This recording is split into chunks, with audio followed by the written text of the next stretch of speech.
Hey guys, it's FallenDice, and welcome to episode 24 of FallenDice Plays Better Than BuildCraft. And we are back down in our new pottery room, and today we're going to continue on with the setup of our fully automated pottery system. Like I said before, we're going to put in our new selectable switches here in the middle. Right there is going to be our actual window into the turntable with the pottery being made over there. You shouldn't have to actually interact with it, but I may give us like a door right here to get into the back if we need to actually manually load some clay inside. Um, or maybe like all of our automatic chest things that I've been putting together. Maybe we make one of those with a switch so you can just stick it into the chest, flip it, and it'll automatically send it into the block dispenser. Um, Maybe overkill. Oh. And then over on this side, we'll put in our automatic kiln. I think that'll pretty much be the episode today. We'll see how much time that takes us. Find out if we have enough time for the automatic solar maker. Still haven't decided what to do with all the space in the middle. I don't know. I may, just because it fits in, I may decide to go ahead and put in a crucible and a stewing pot setup just to have them in this room and to kind of tie everything together. We'll see how it looks once everything's all completed, but it's an idea. I still will probably want to put them over there in my crafting area as well. But kind of like last time, we'll just start out by going over here, and we need to clear out a lot of space back here to give us room to work. So I'm going to go ahead and do that off camera, and I will be back in a little bit. So we've come to the delicate part of avoiding the water areas. So I went to the underground map area to make it kind of easier to link up where I'm caving down, well, not caving, but digging out down here. So what I'll end up doing, cutting through the top to make it easier to kind of line up where I'm going while I can see how far out everything goes. And then, whoops, no, I didn't even fill it in. And then, of course, once I'm all done, then I'll come back out and we'll do some surface correcting and recover this stuff up here. So, just showing you the fun parts of trying to,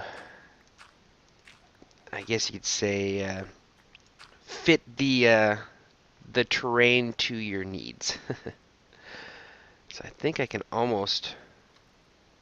Yeah, I'm getting close. I should go up one more. But anyway, I'll keep working on this, and I'll be back shortly. Alright, so we've sealed up here because obviously we're not going to be entering back there from here. Added a door here to give us access into the redstone area for our pottery system. And then, of course, back here is the behind side for our solar maker as well. So everything's kind of interconnected. I do need to go up to the surface because where all this dirt is, that's open. It was open to the sky. There was a lot of sand that I ended up having to torch out. So I'll have to go back up there and kind of fix the surface area. But we'll do that later. For now, I think what I'm going to do first is we're going to position the window for the actual turntable part of the system. Kind of give it the aesthetic view that we're looking for, as well as kind of center it. And then on the other side, we'll do the same for the automatic kiln.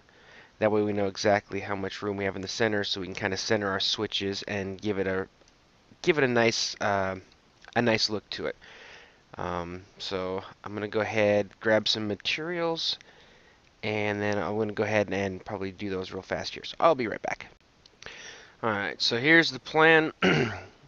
Here's where the turntable will be. Our block dispenser is going to be right here, putting it out over to here.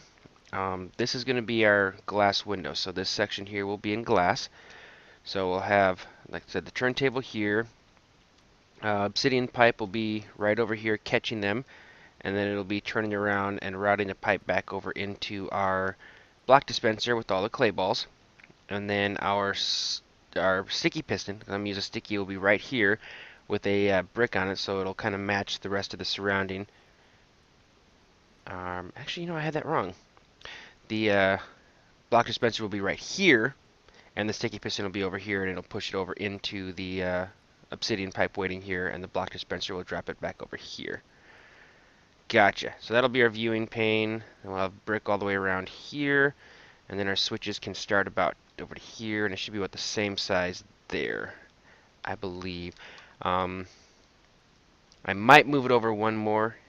Maybe I'll grab some switches, kind of place them on the wall, see how that works out. So let me do that real quick, and I'll be right back. Alright, so it looks like this is how we'll be having to do this. Because we're using a 2-wide entrance, and we're having an even number, that makes an odd number of gaps in between, and there's no uniform way of making it look. Either it's going to be one off-centered this way or that way. So what we'll just do is we'll just leave a 2 gap in there. Since we'll have a sign above these telling what they are, we can put a couple signs over here, maybe kind of an instruction thing, with signs, select lever to choose pottery type. I mean, obviously, I know what it is, but it'll, I can do that to kind of give it a nice, use of the space, make it look a little bit better. And then, of course, we have the same number of space on each side of this. It looks like it's going to be 5, so I will probably move this over 1. I'd rather have the extra gap on the left. Same with over here, and yeah. So let me get move this over here, and actually I'm probably going to go back and look at my kiln, see how its window is going to have to form, and I'll probably at least put the window in just so we can have everything centered. Put in my redstone lamps as well, so we can have all of it, at least the wall looked here. Maybe even put in the bricks, and see how the entire front here is going to look. Alright, so it's all false backing. It definitely doesn't work yet, other than, I've got the spot where the switches are going. This is the actual setup we're going to use for the pottery. I just need to kind of route the power, redstone repeaters, all that kind of stuff. And over here, this will be the kiln. It is set up the way it's supposed to be, other than I don't have any hibachis, bellows, or any of that redstone power yet either. And go ahead and back here, and I'll just kind of show you. I was just wanted the false backing, because the last thing I want to do is put in all the work to get these things set up, and then find out that they need to be moved by like a block or 2. That would suck. So that's why I went ahead and did, was just kind of center everything, get it to where it wants, or where it's supposed to be, and then we can start working on it. I do have the turntable in it, though. That is there. And we do have our obsidian pipe coming down. And then we'll go ahead and start kind of routing it. We'll basically begin with the turntable. Plan is to get it functioning so we can manually fill it, and it'll go through and dispense automatically. Piston will kick it off. And I do have the piston on there. You can see that right over there. So we'll get that all wired up. And then once we get that working, we'll go to our switches then. And we'll get that wired up so we can select which type of pottery comes out of there. Once all that is complete, then we'll get to work on constructing our kiln. And like I said, we got lots of space to do all of this stuff.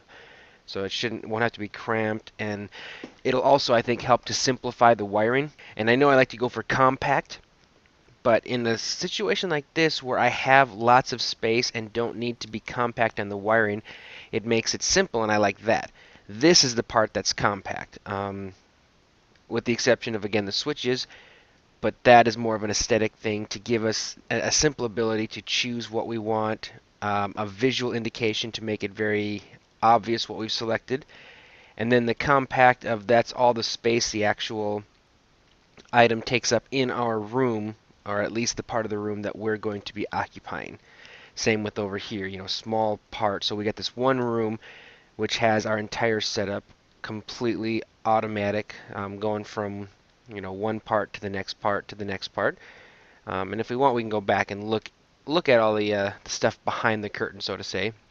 But we can basically live in just this room without having to deal with all the other stuff. So I'm going to go ahead and start working on the pottery part now. So we'll get the wiring set up for that, get our timing and everything, and then we'll come back, take a peek at that working, and then what I'll probably do is I will actually do at least the first part of the selection circuit. So we'll build the first one together.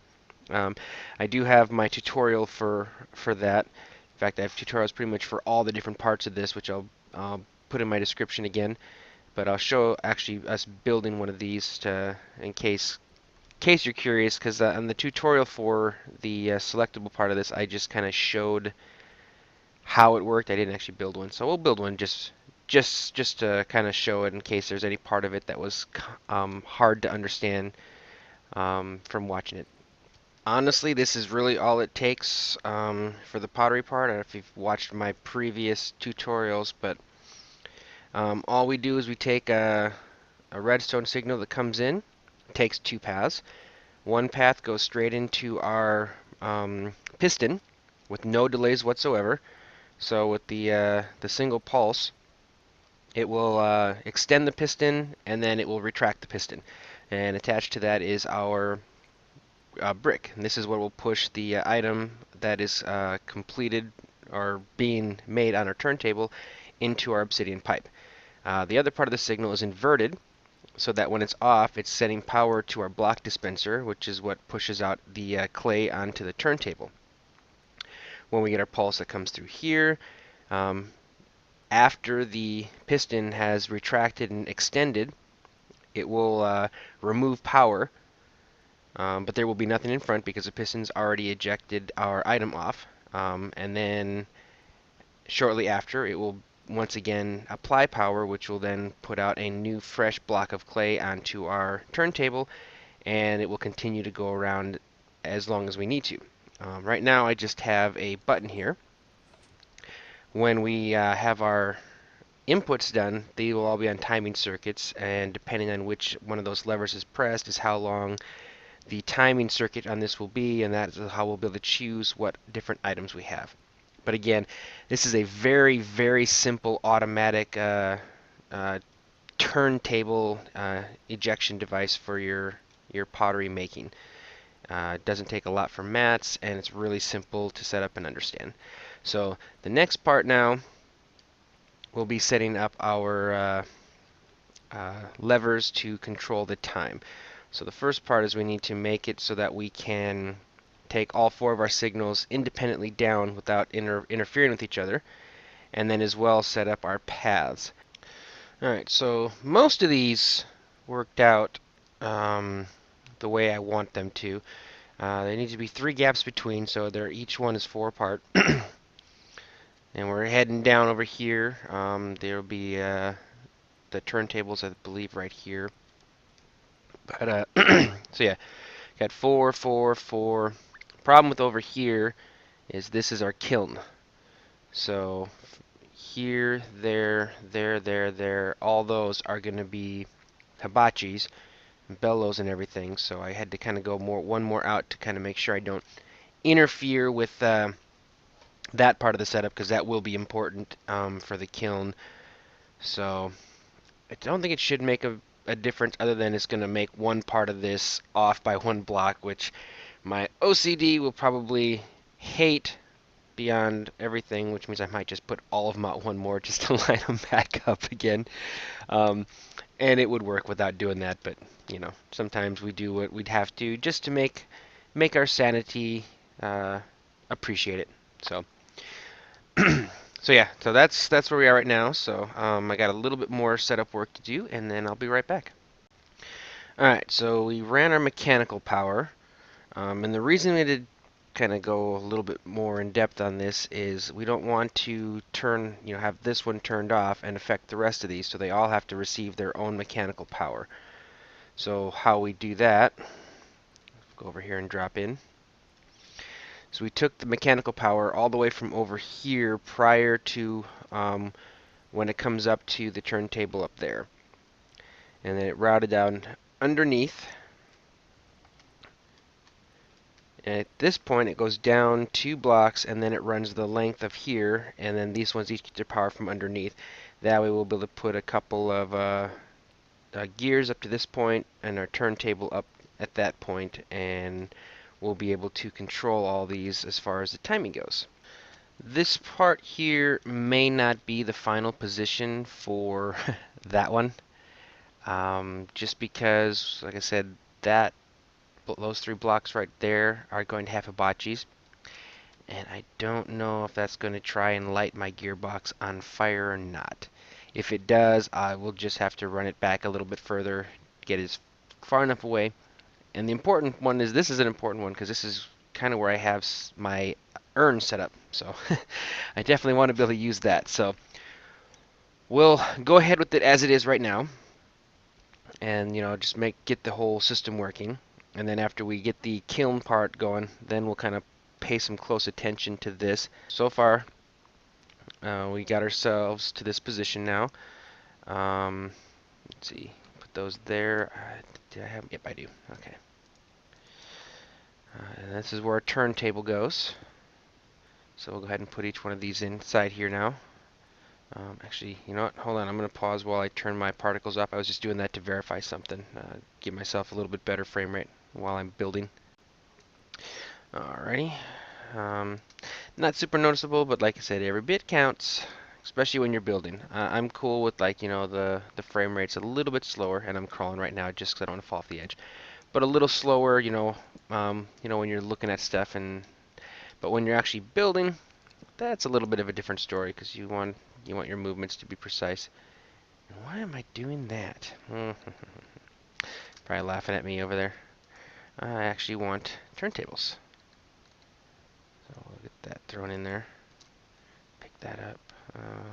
Yep, I can drop in there and pick it up. I'm like, am I trapped? Am I gonna have to dig out again? I was able to get out. And eventually those will all be set to different than just the basic, but that's part of how we conduct our timing on this setup. If you've watched my tutorial, you'll know already. I just want to get the wiring part set up first. So that is for that. We'll go ahead and use brick for our rotating block, just to kind of match it up with everything else here. So again, I keep going to crawl when I get close to the edge, and as slow as I already am, it makes it even slower. Alright.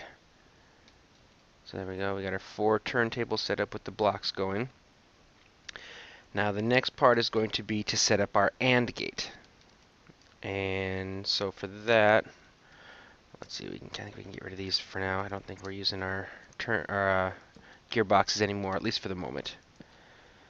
So we'll put our redstone on our blocks. And actually, I think, like I said, I was just going to do the first one. So the way this worked here, so then we went down here and we dropped down one more level. Let me fill that in so I'm not interfering with anything else. Sometimes it's hard to tell which one's cobblestone and which one's stone block. They look similar, which is cool when you're building. I'm trying to make neat stuff because it gives you another building material that actually kind of looks cool. Alright. And then we take our redstone path here, send it down to there into that block. Put in, not a block, we put in a redstone torch. Oh my goodness. There we go, redstone torch. And then we put a block above that for some vertical wiring. And then we'll put some redstone on top of that. And that gives us one part of our input into our AND gate. Let's see, and then of course we have redstone there coming in. And I think we just did it like here. If not, it's just one more block back. But I think when this gets power, we can find out real fast. All I have to do is take off our redstone torch there. It has power, and that did turn it off. Okay, good. That's all I wanted to make sure. Okay, go ahead and kill that. Now we got the redstone back on. Okay, good. And then we stick our other redstone torch over here, and that is the output of our AND gate. So we're going to do that 4 times, one for each one of these. And that is going to be what's going to give us our timing going into over here. Because the next thing we're going to do is to get our block dispenser. Because I think for all of these, they're all going to come about the same level up, I think is how I did it here. So that'll give us plenty of room. And then what we'll end up doing is, there we go. We want to put repeaters here, and like I said before, I don't think it's absolutely necessary, but I'm not a fan of feedback coming back through here. So I'm going to make it so each one is only going forward. And like I said, it probably doesn't really matter, but I do it anyway. And then we're going to get rid of these for the moment. And I'm going to have to go make me some half slabs here. Alright, so our timing circuits are pretty easy. What we're going to do is we're going to take our block dispenser. We'll set it here, facing this direction. We take one redstone torch to put underneath. And then we're going to put a repeater on the outside. So what it's doing is it's here waiting to send a signal to our pottery stuff. What happens over here is every time the AND gate is powered over here, and again it's powered when we have it's getting powered from both sides. So the first part is when we turn the switch on. When the switch turns on, this no longer is powered because we're inverting the signal here. So this is no longer powered, which means that our redstone torch down there will be powered, which powers the redstone dot here, and will turn off this redstone torch. This will then start spinning because we're no longer putting power to our gearbox and turning it off. So when the redstone torch comes around here and powers this, we will have 2 powered blocks, which will turn off these 2 redstone torches, and will power this redstone torch, which will send us our pulse. And then depending on how many half blocks we have in here, it'll give us the timing circuit. And the other thing is we also have, and I may have to move this back because I was remembering, the other part of the circuit here is that we're going to have the same setup here on the output over here. So we'll have our block dispenser here. And then again, this will be a hole down there. And we put our redstone torch down there. So then when this one puts out a full block, it'll power this. And that way we can, by changing the selection of the levers over there, each one of these will have a different timing on it, which will allow us to hold off on ejecting our clay with our piston for different amounts of time, and that'll give us our 4 different outputs. So yeah, that's exactly how we construct this. The only thing left to do now is the actual timing, the number, the delay we put here on the turntable, and the number of half slabs and full slabs we put inside our block dispensers. So what I'm going to go ahead and do is I'm going to go ahead and finish this up, and then I'll get all the timing set up, and then we'll come back and I'll kind of walk through the different timing for all of these and show you exactly how this works. Just something I just discovered while I was running my piping from the pottery turntable to the kiln, and some of you probably already knew this, but you know, when I put a redstone torch for my golden transport pipe and watched it change where my directional was going, that kind of surprised me.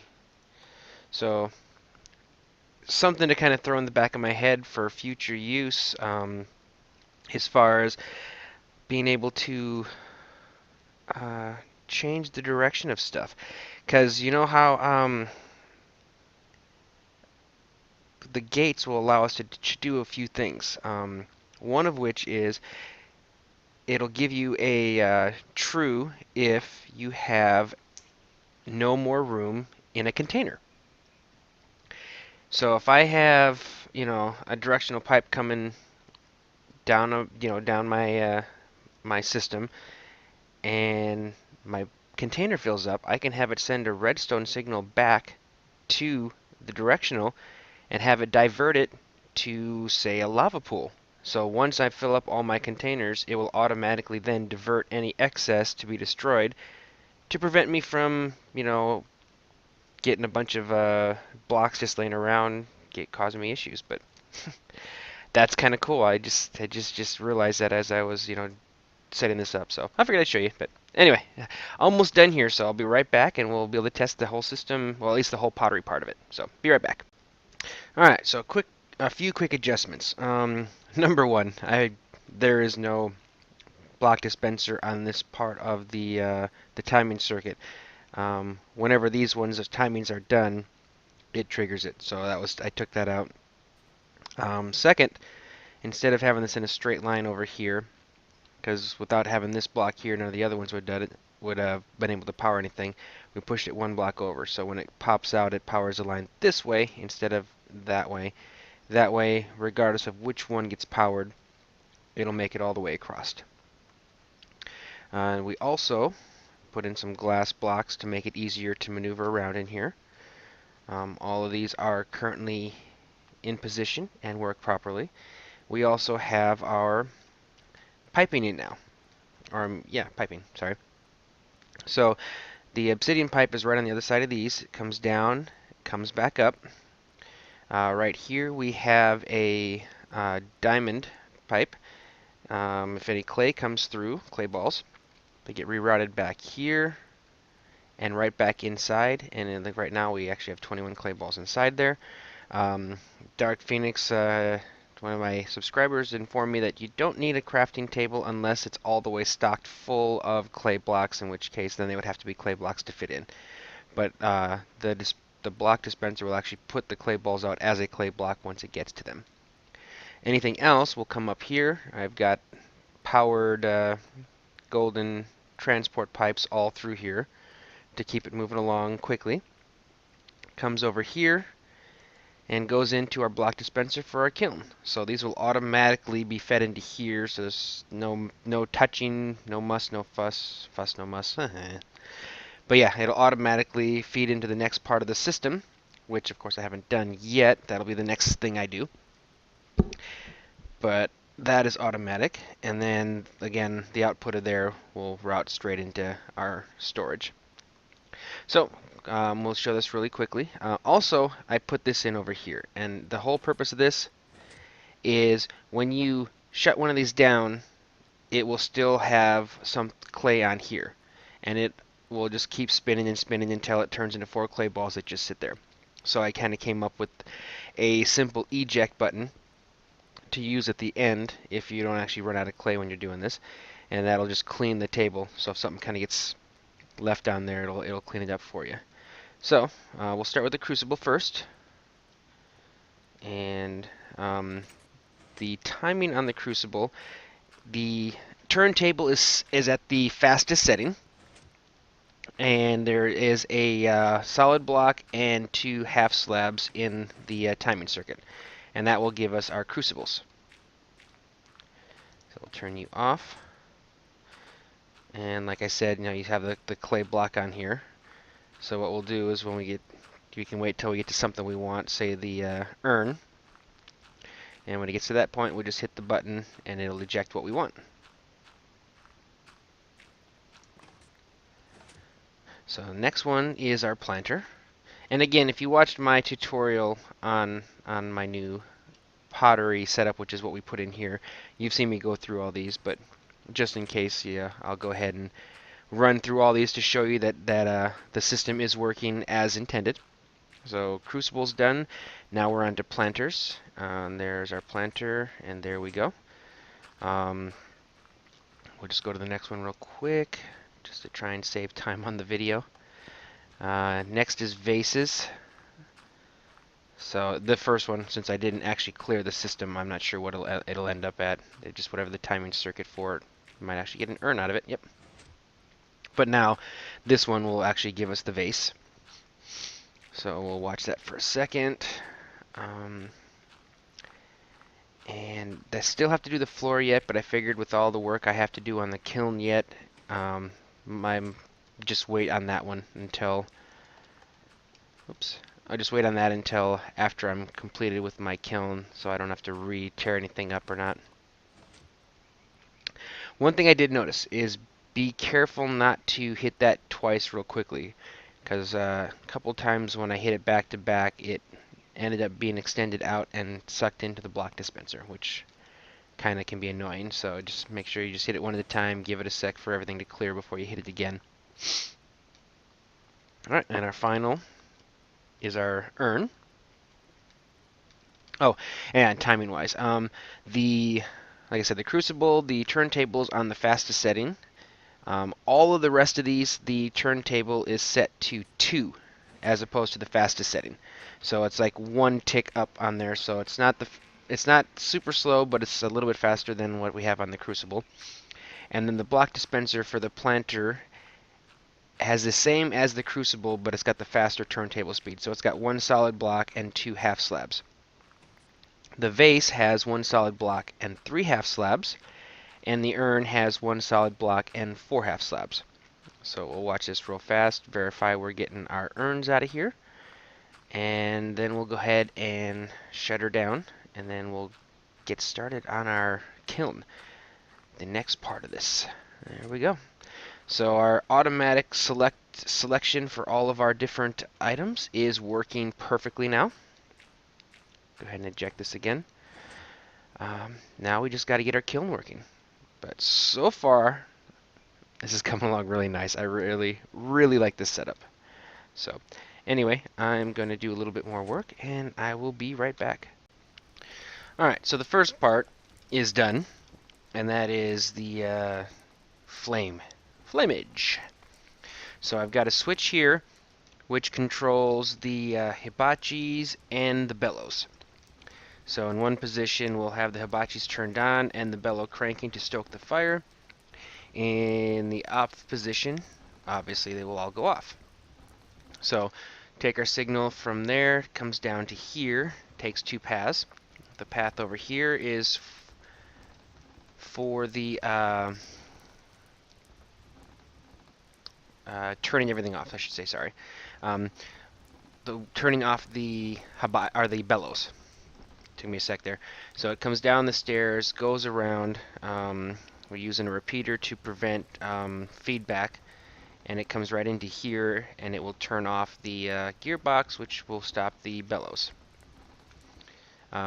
Same thing is when it's turned on, we've got this turntable here spinning, and each time the redstone torch hits the redstone back there, it will also send our signal over here to stop the gearbox, and that is giving us our stoked fire. The other part of the signal coming down here is going into our repeaters here. We got 3 on this side, 3 on this side, 1 there, and then 1 here. And actually, I probably should put that into there just to keep the timing the same. And then our final one comes down here. We got a redstone torch to invert it because we're using vertical wiring, so it'll invert it again. But it comes around here into this block, and so when we turn our switch off, all of our redstone goes off. That'll turn off our hibachis and of course our bellows as well. So I'll go in there and I'll do that real quick just to show you if I can get out of here. We'll pop upstairs here.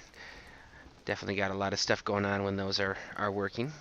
So we'll go over here, turn you off. You can hear the sound effects of the hibachis turning off. And we got our signal coming down. As you can see, all of our torches have gone off, so we no longer have any hibachis going, and our bellows is off as well. So that is our shut off. Now the only thing left to do, and this is going to be again feeding off this same signal here, is to set up our timing circuit on the piston over here. Because we've got our bellows here, and then we are going to need to do a piston to eject our stuff into there. And boy, that may have just kind of messed some things up. No, it doesn't. Okay, that's right. The piston is going to go on that side. So let me see what I need to do, because I may need to do some adjustments on my actual pottery stuff. And I do, because I need the piston right here. And this spinning around will definitely interfere with that. So what I'm probably going to have to do is take my signal from this one. I'm just going to have to run it all the way into the back corner over here, rebuild this part to go into there so that I am free to do everything I need to on my kiln. Yep, that's too bad. Definitely takes away from the cool symmetry of all these, but we have to do what we have to do. So, I'm going to stop recording because I got to destroy this whole section here and move it. So, I'll come back when I've got that done, and then I'll show you how we're setting up our piston over here to eject our pottery and the timing circuit we will be using for that. So, I will be back. Alright, so here's our workaround, and if need be I can always move this part of it more to get it further out of the way. But right now it comes up, goes up into the ceiling basically, comes back down over here, and then we just built it back in this corner. Same setup, and it comes around over to here, tested it, and it works good. So that crisis averted. Now we can go ahead and set up our timing circuit over here. And when that's done, we can put this thing into full auto and get some pottery. Alright, so we got our timing taken care of, but man, oh man, did it... it took some work. There was a lot of maneuvering and finagling to fit it in. I would suggest if you guys are going to try and do the setup I did here, maybe give it a little more room or do the kiln first. That way you kind of have a better idea of the amount of room you have to kind of maneuver stuff. But anyway, so I tied in the timing circuit, a shutoff to it, with the actual shutoff for the bellows and the hibachis. So once you turn this thing on, everything turns on. There's one slight issue with that, and if I could find a way to put a second switch in, I would, but in order to give me the viewing pane that I need to and to give the aesthetics, I can't have this block here moved. If I take this block out, ooh, 2 blocks out. You can see if I take the block out, then you can basically see into the back. So this one has to be here, and to put a switch in there, I need the output. I could maybe put it up on the ceiling and kind of try and find a way to run it down. But space-wise, I am a bit cramped here. So, and I'll explain what the issue is as I get further into this. But anyway, so here is our timing circuit, and it's very similar to what we used on the other side. Again, so we have our turntable here, and it's spinning around. When it gets to here, it's going to power this redstone, which will come around here, and power our block dispenser. We have 6 half slabs and 1 full, and you can do 5. The only issue is it's kind of a tight timing, so if you end up having any kind of legs or issues or anything like that, there's a chance of it messing up, where you won't be. It'll try to push the thing out. It's not fully fired yet, and you can kind of clog the system up. So by throwing in the extra half slab, you're guaranteed to have it completely fired before it sets off.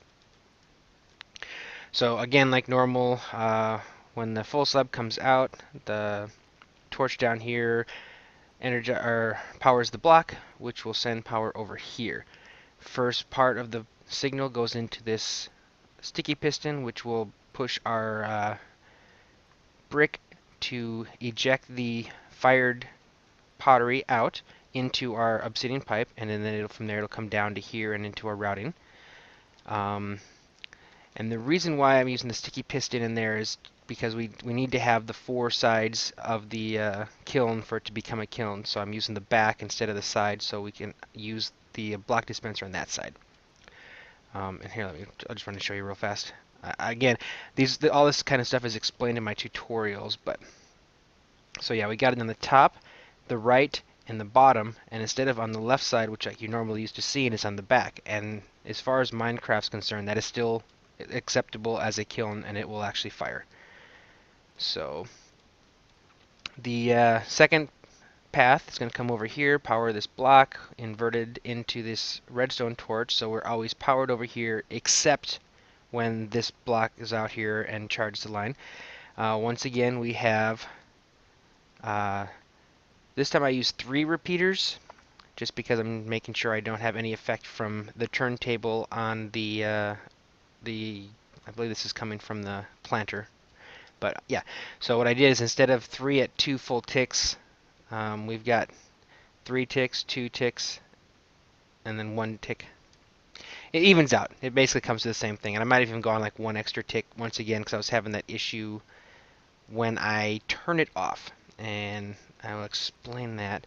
But to show you how we've got the shut off, basically we're taking the signal that's coming over here to power this, or to turn this part of the hibachi off, and it comes this way into that gearbox there and up, and that's what powers. There's our turntable up there for our timing circuit for this part of the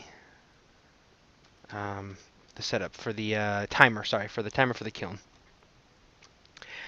So the problem we run into, and I'll show you here, is if you turn this thing off like it is right now, as you can see, there was a piece of pottery that was still being fired. It completely goes back to its beginning stage. And then, of course, when you turn it on, it's going to take first a second for the hibachis to turn on, and then for them to get stoked, which is why I had to put like that extra timing in, was for this, and also you want to reset it. And again, this only happens if you have to start this while there's actually clay inside. I would like to make a way of ejecting it, kind of like I did over there, but because of the way I want this to look, I want it to be this nice viewing pane here to match the viewing pane over there. So because of that, I kind of am stuck with this. Now, once this thing's fully operating, there's never a problem. It will work 100% without having any issues. The only issue we have is when you're starting it with something in its place. So like I said, what you want to do is go over here, and you're going to manually reset this, so we're starting at the beginning, so it's got to go through all 6 half slabs before it gets to its full slab, so it gives it as much time as possible. And then I put in that little bit of extra delay on the repeaters back there. So if we turn it on, you'll watch out, it'll take a sec before it'll start to fire it, and there it goes. And we should get the full firing before it kicks in. There it goes. And then because, unfortunately, there it goes. Sometimes it doesn't want to kick out if there's still something in the way, just with the repeater. But again, that's only on the beginning if you have something in there. Once this thing goes fully operational, it will not clog up. So you can see there's the time we're talking about. There's like that little bit of a delay there after it's completely fired. And I'm okay with that because it's not even a second.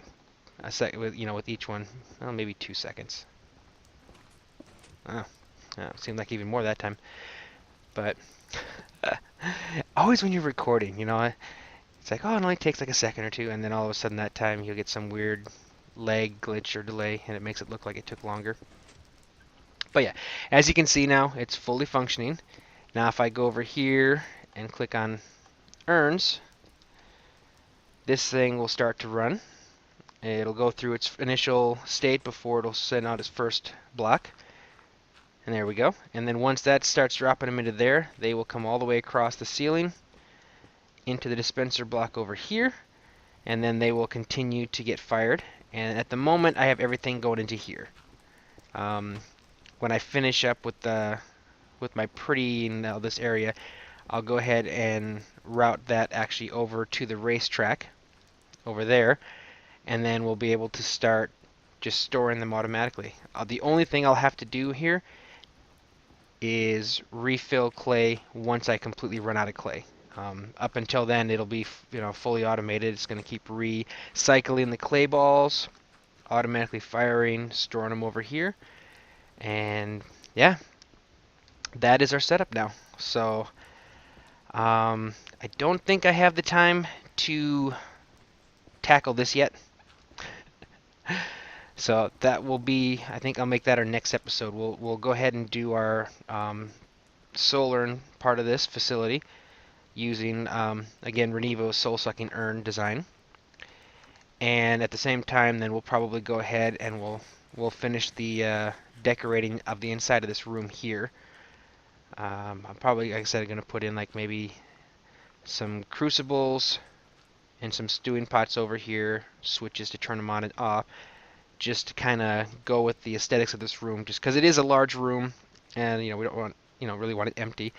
And then what I'm thinking I'm going to do over here, and you know what? Here, we're going to go up and look at my solar design up in my cabin, and I'll show you what I'm talking about up there. It'll be easier to explain it.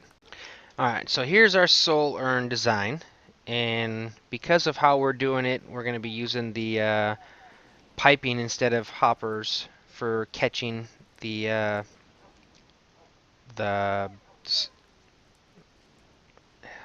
the hellfire dust. Sorry, had to think about it for a sec. Yeah, so instead of having it up this high, this will probably be ground level right here. So we'll have all this stuff down below, because I don't need to be able to access the block dispenser to fill it with urns. They're just going to come straight from the kiln, and I won't have to flip the switch to come over here and grab the finished soul urns out, because they will automatically be routed again using the pipes. So I don't need all this. So this is pretty much going to be level. And the same thing, you just come up here and you have to click it to add the stuff in. I could set it up to have a pipe going into each one of these. The only issue is if we go into the back and how this is designed, it can't go from behind. The way this works requires this to be done this way for the redstone to be able to reach all of them.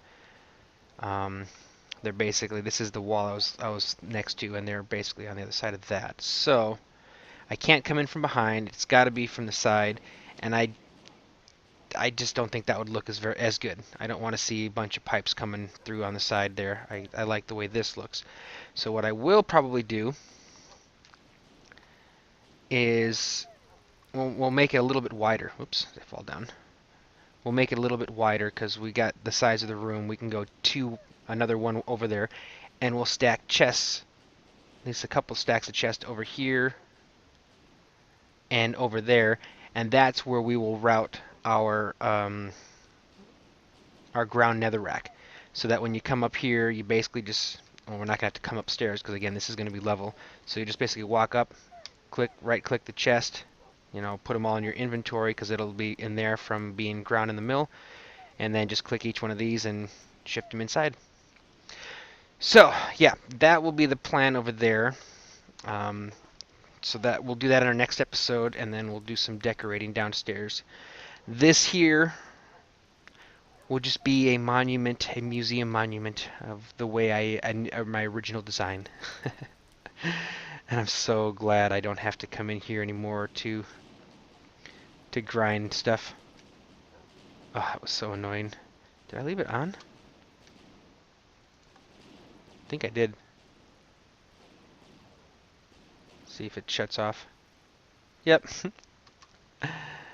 A little bit of a entities, I'm assuming there. But yeah, so getting more and more towards getting away from the original things I kind of set up here into my finalized fully auto versions down in the factory. And then I suppose I can come in here. Is this thing turning? No, you're already off. So, alright, well, we'll go ahead and haven't taken this stairway in a while. Used to just using the nether to get back and forth. But, yep, we will go ahead and we're going to call this an episode. Again, another, I think, very productive episode. Getting closer and closer to, the way I want things downstairs. Keep coming up with more ideas, which that's kind of just, it's the way of the beast, I guess. No matter how good I think I have it, I'm always going to come up with another idea to add in. Still no 1.2.5 for better than BuildCraft, so Still kind of in the waiting mode to finish downstairs on the walls and to continue back on our cow breeder and harvester. It still works. It works the way it is. It's just doesn't look as good, and yeah, kind of looking forward to being able to finish that. And lastly, I have settled on my design for my um, mob factory. I guess we'll call it a mob factory. I don't know. We'll come up with a cool name for it. But I have come up with a set on design, and I think it's going to actually be really, really cool. Again, I won't say over the top, but it's going to be pretty a fairly grand scale. Oh, you must be hungry. I'll give you some food. Oh, you don't like cooked food? Yeah, you do. But anyway, so yeah, that'll be another future project. So with that, I want to thank you for watching. As always, please rate, comment, and subscribe. Let me know how I'm doing. Give me feedback and subscribe for my future content. Thank you for watching, and I will see you next time.